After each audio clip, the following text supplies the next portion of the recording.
No, I think we should say the concept is rather different because in Palmerston North they have one small home solely for young adult disabled.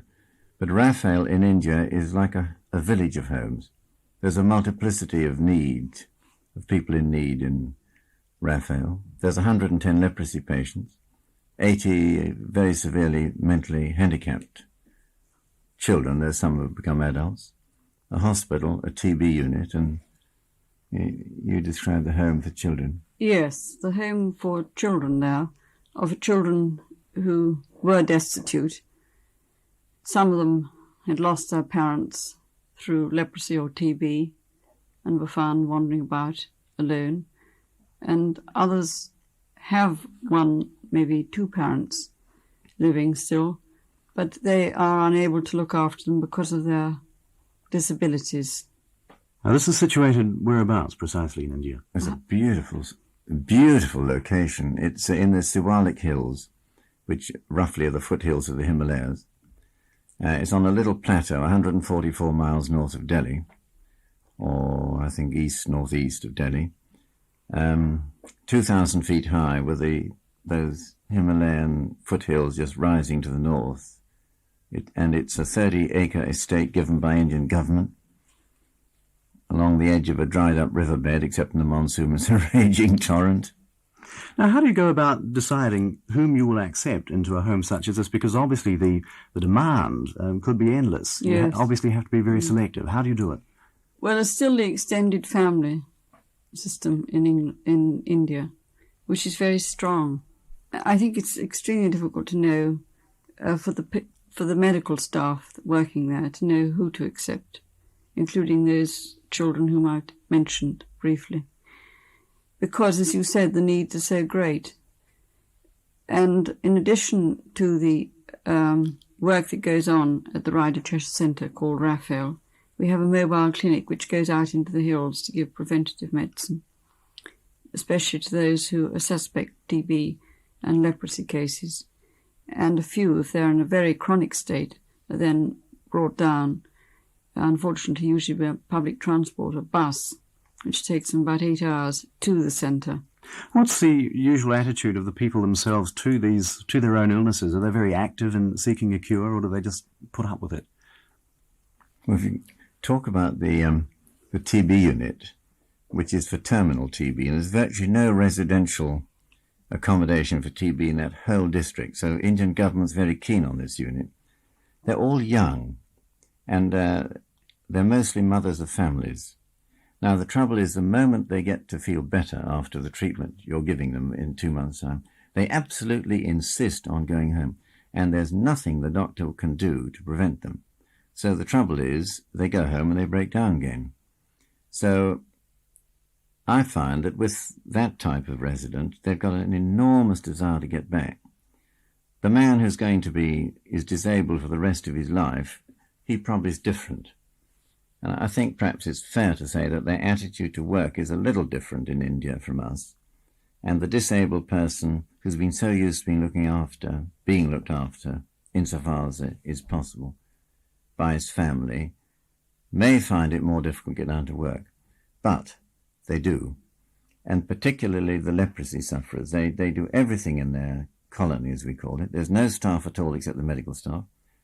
They weave cotton, they spin cotton, they weave the cotton into cloth, they make sheets for Raphael, and they make all the summer clothing for everybody in Raphael, which is a good effort. There's also a cobbler. I think what we'd like to stress is that they don't want to be thought of as objects of charity, but as individuals who can contribute, even though they're very disabled and disfigured, towards as being useful members of society. And it's really work, however limited that may be, because of their disabilities, that they want. One interesting thing, you asked what was their attitude. When we started our local home in Dehradun, which is separate to Raphael and locally funded, for the first 3 months, no patient came at all.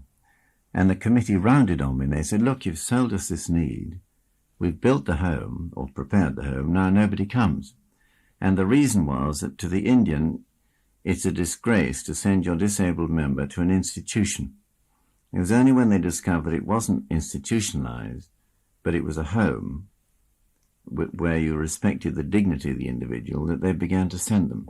A reflection, I think, on their attitude. Well, now I understand that much of the funding for the home has come from New Zealand and also Australia. Is that correct?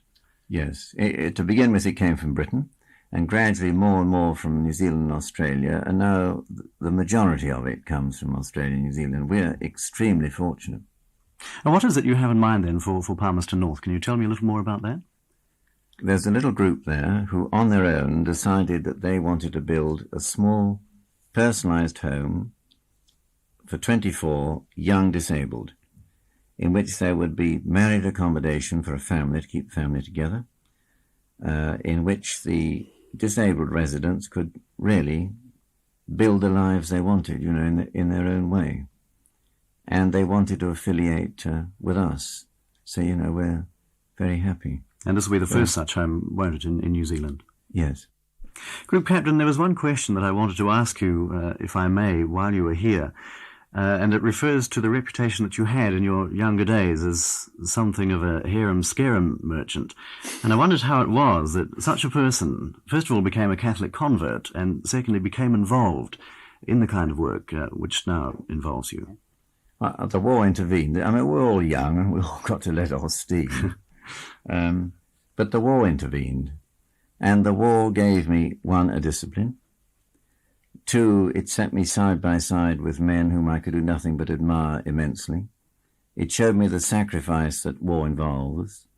It taught you that whatever happens, we've got to, each in our tiny way, try to do something to push war away. So my life was changed at the end of the war. It couldn't help but be changed after 6 years of war. Well, then, how did I get involved in the disabled? I'm not going to go into those details, but it was really a series of circumstances that put me there, coupled with the fact that I felt, well, we fought the war for peace. We haven't got peace, so let's go and try and do something to make peace a reality. I just couldn't find out how, till an old man dying of cancer led me into this field.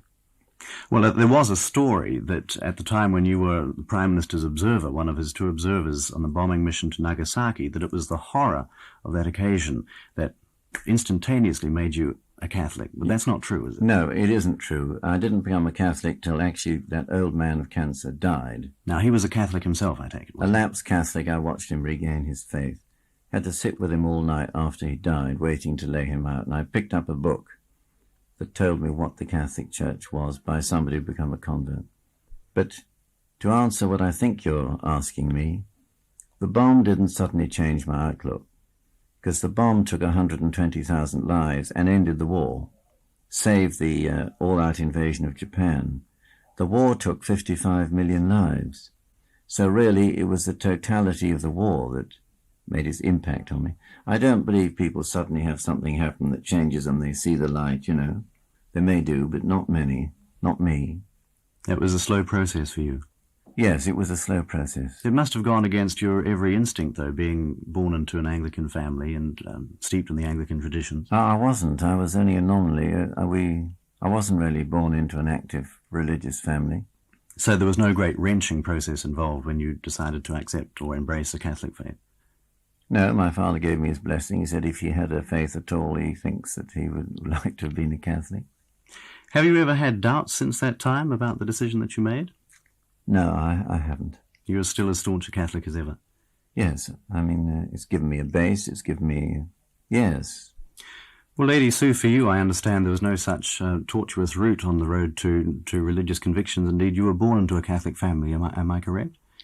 No, my parents are both very high Anglo-Catholics. I was fortunate to be born, perhaps with the gift of faith. I always had a very, very strong belief, as did my parents, and particularly my mother, mainly because I'd served most of the war with the Poles in Special Operations Executive and had therefore been greatly influenced by them. That made me decide that I wanted to become a Catholic. And would you say that the religious convictions that you acquired were the mainstay for your work with the disabled people? Unquestionably, yes. And many of them have a very strong faith. What, in general, can one learn from people who are in these straits? Because I suppose the usual thing is to tend to treat them a little condescendingly. Probably that's what I would be tempted to do. But in fact, one can probably learn a great deal from them. Not when you were working with them. I think it's if you work with them and you share their joys and their sorrows and their pain, that you realise, really, that it's a most humbling experience to be with them. Some of them find it very difficult to accept their suffering and pain, and particularly perhaps those who have cancer, because I work a lot for them.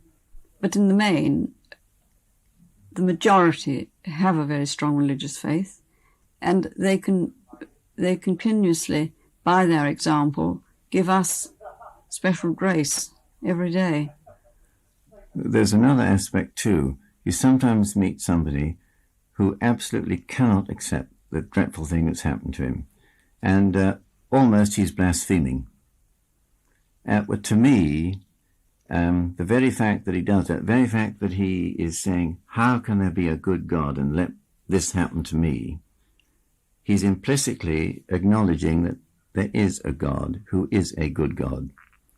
And I think that that reaction of his when he, as it were, almost curses God, is a very genuine human experience, and sometimes can be more genuine than the man who might say, I offer it up, because that's what you say out of the textbook. And I feel that when you're in the presence of such a person, you should never, under any circumstances, try to preach at him. You should give him human comfort and understand him, because we can't feel ourselves what it is to be in his situation, and we should be very sympathetic. But I believe that that man is really declaring in his own way his belief in God. Well, I wonder if I could ask you to perhaps shed your own light on an issue that has come up in New Zealand in the past few months, and that is the issue of euthanasia. We've had in New Zealand a society formed to promote voluntary euthanasia, and I think that there is a similar sort of society in England. I wonder how you feel about such an idea. May we distinguish first between the case of somebody who is very seriously ill and who's been kept alive by various mechanical and other extreme measures with no hope of ever coming out of it. I don't see that that is the proper thing to do. You say the right time to die. Only God can know the right time to die. If you're trying to prolong it, that's wrong. But if you're saying, let me cut my life short because it's unbearable, or I think it's going to be unbearable, I cannot agree with it. Nowadays, particularly in New Zealand, with the magnificent health service that you have, everybody can die free from pain. And I cannot see, I've seen so many people die, and in my experience, every single one of them has wanted to hang on to life, even beyond the point where you thought they couldn't possibly survive. They desire to live. And I think there's something else of extreme importance you've got to build into the equation, and that is that we have something to accomplish in our dying. We have something to accomplish in our living, but we only bring our life, that's to say our self-realization, the realization of our full potential in our dying. And it's got to be a very bold man who can step into that and say, I will cut this process short. I agree with them entirely. And I suppose also having seen part of the full horror of what the Nazis introduced and carried out, I would be absolutely horrified at the thought of another well-meaning group, not necessarily politically motivated as they were, doing anything similar. It just fills me with revulsion, and I don't really believe at all that it's right, and that if they went into the question more closely and they asked the people who had been through all the trauma and the Holocaust of the last war, and particularly those who'd been interrogated and tortured by the Nazis and then in solitary confinement in the extermination camps, they themselves never gave up, though they were in desperate circumstances, in excruciating pain. They were just wrecks of humanity. But it was very seldom indeed that they ever took the final step of committing suicide. And I think that those people who seek this should, first of all, try to meet and hear what other people had to experience and how they faced up to it. If I could just finish on a completely slightly different note, I took part in a television discussion in England on exactly this point. And one of the ladies present, a very distinguished lady, was arguing that everybody should say that at the age of 75, we wish to be finished. She was 80, and all of us around the table, we all longing to say, excuse me, Baroness, you're 80, but we didn't quite dare to. I think that things are never the same when you come to them as what they are, what you expect them to be.